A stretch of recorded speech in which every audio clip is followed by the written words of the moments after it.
this is going to blow your mind. I'm going to be super extra transparent when I say this, because there is something about manifesting that you need to understand. But we're going to make it simplistic as possible. So I was talking on the phone to somebody, and they were telling me that their neighbors had trees that was along the property line, and that they had been praying that the trees would die. And so I don't know how long they've been praying that the trees would die, because they've always hated the trees there, but the trees started dying one by one, and then they started falling. So the people had to cut them down. And so as I'm listening to this, I've always admired the person's ability to be able to pray, to call in what it is that they desire, and to believe in what they desire from a place of sheer, this is what I desire. Like, some people pray for things and they're like, well, but if you get around to it and if you can. And so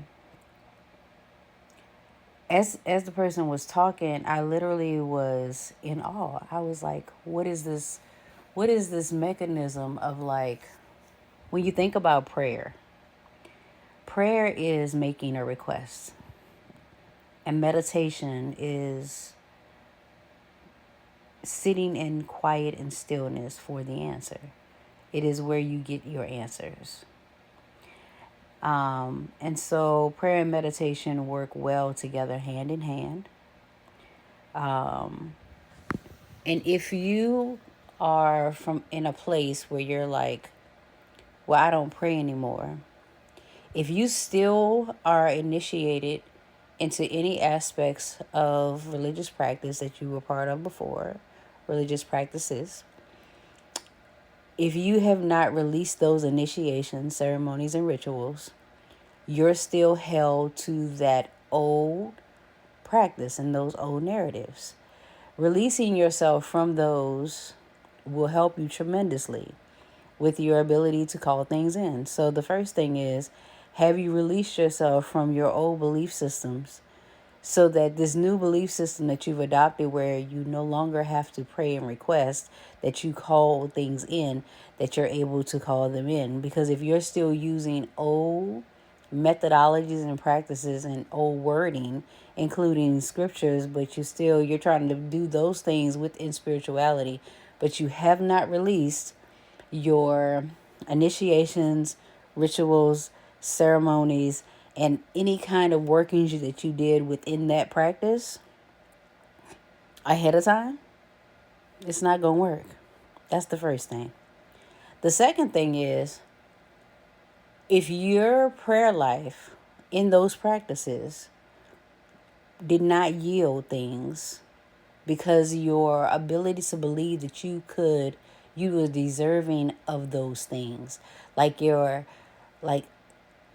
the system is built on control mechanisms like fear, guilt, feeling guilt, finding your worthiness, shaming you for things that could be seen as wrong. Like, so if you are a person who does not understand your worthiness, it will be difficult to pray for something.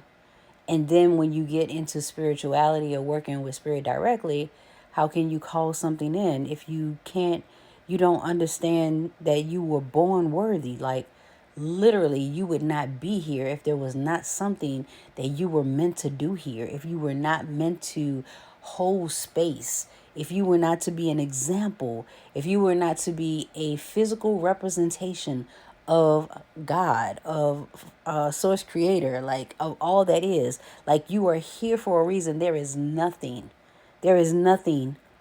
within the living plane that doesn't belong here, that doesn't have a reason. But I'm not going to rant on you. That's all the ranting I'm going to do. So that's the second thing, right? Do you understand your worthiness, that you're deserving, that regardless of what you've done before, coming into the knowledge of where you were when you did those things, releasing them, acknowledgement, so you acknowledge that it exists. Okay? You come into the knowledge of that. You do whatever you need to do to release it. I now understand it. I release it. It no longer serves me. And then all your actions should support that. The fact that you understand that knowledge, all of your actions, because you're no longer in a system that's asking unless you have not released yourself. And the third thing is knowing that, and this is a part of 2 and probably 1 and 2 as well, like knowing that it's coming. Like, no matter what I've done in my life, no matter where I've been, who I've been around, I've never questioned whether or not I was protected. I've questioned whether or not I was alone. I've questioned whether or not, why did something happen to me? But at no point in my life did I say I have felt like I wasn't protected. And not just because my mother prayed for me and my grandmother prayed for me. Like, I feel like there are generations of prayers, but also like my spirit team was cold before I got here. Like, they was like, she coming.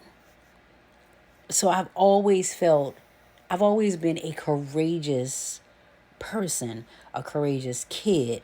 I've always been audacity in the flesh. If there is something that needs to be done,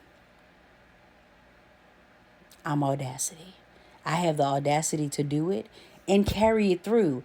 I don't have time for embarrassment or questions or why is this not happening or any of this guilt or shame or wondering if people watching me. I just do it. Because if it's something that needs to be done in order for something to go forward or to continue, or if it's blocking something, how long we gonna stand here and look at the tree that's about to fall before we cut it down? Let's get rid of that. Let's go. Let's go. If they're in the dictionary, if there was a picture of let's go together, it would be me. If there was a picture of audacity with getting things done, it would be me. I would be that picture. And probably a younger picture of me, because my level of audacity when I was young was crazy.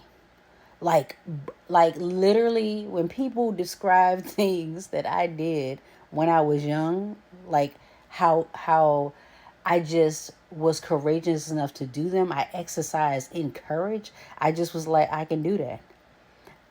I was not just taught, it is in my being. It's something I know. And it's something that I understand. Like, I've never felt, my only limitation has been me. So if there's something holding me back from doing something, it was me. It wasn't nobody else. It was me. It was me putting myself in places, putting myself in positions, me staying too long in places, me staying around people for too long, me not speaking up for myself, me. It was me.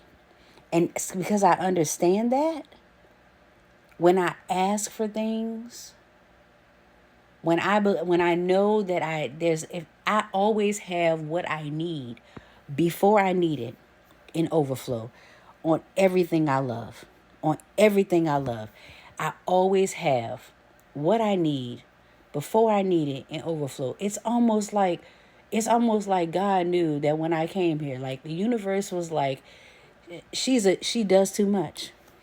She's an overdoer. So we always got to make sure she's abundant because she's always doing what the world would consider too much. And I'm not ashamed of it. So do you know how to pray? Or have you released those initiations? And do you know you're deserving? Because that's the only way you're going to get it.